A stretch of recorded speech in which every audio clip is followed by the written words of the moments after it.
On this episode of Rides with Rowdy, we check out a 2010 Chevrolet Impala.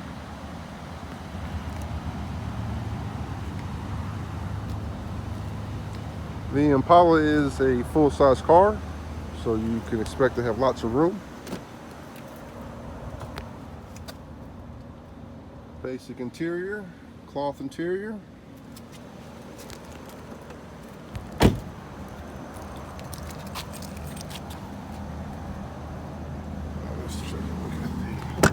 This particular Impala comes with a V6.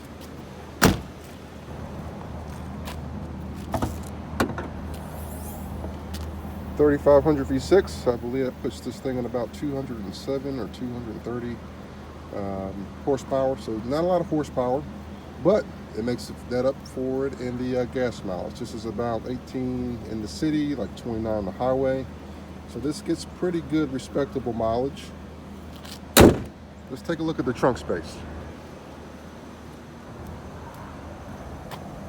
This particular vehicle runs off flex fuel, so for those of you guys that want to run E85, you can use E85 or regular gasoline, and we've got a ton of trunk space in there. So with that being said, let's get in and take this thing for a ride. The 2010 Impala is definitely a step up from the older body style Impala. In my opinion, they stopped making Impalas in 1996.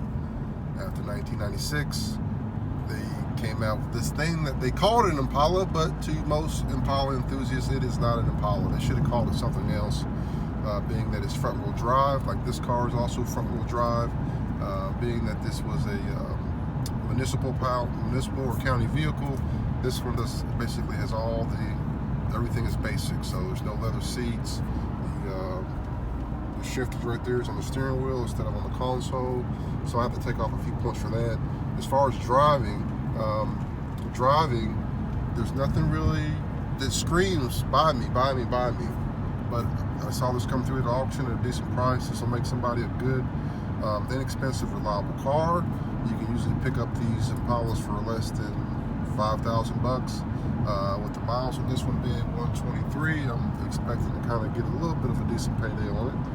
Interior wise though, again, it's just basic. So we got the cloth, you got a little bit of wood grain there, you got your power windows right here, you can get to the trunk with this button right there, and it's just got a basic radio in it. So nothing to really brag about on this particular Impala. I will say, when it comes to these Impalas, they are notorious for the clicking sound, and that's usually the actuators, and they're usually behind the glove box there.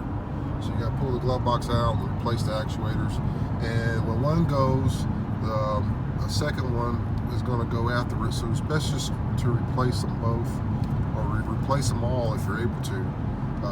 So that way you don't have to worry after you replace one, the next one going out and have to go through it again. But this being a V6 is not going to hurt the bank on gas.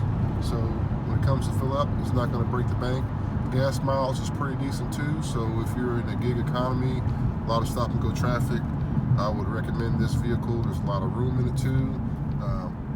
So I would definitely give it a recommend for that. Safety wise, I feel pretty safe in this car, being that it's a full-size car. So no problems or qualms or issues there. And there's a ton of trunk space. I'll be sure to put some still pictures in this at the end of the video as well, let you guys check. Now, when it comes to scoring the 2010 Chevrolet Impala, I usually give my scores 0 to 10, 0 being awful, 10 being fabulous, great, awesome. This car does not do anything for me. It doesn't make me say, yeah, I want one of those, or I really didn't realize they drove like that. It's just a L basic car, get you to point A, point B. Interior is basic. It's got basically, in my opinion, no, in comparison to the Crown Vic, this has got no pickup, it's got no get up and go, but it'll get you where you want to go, no problem. And on top of that, in my opinion, they stopped making Impalas in 1996. So with that being said, I'm going to give this car a solid 6. And that ends this video. So thank you guys for watching. This is Rowdy Ross, riding out.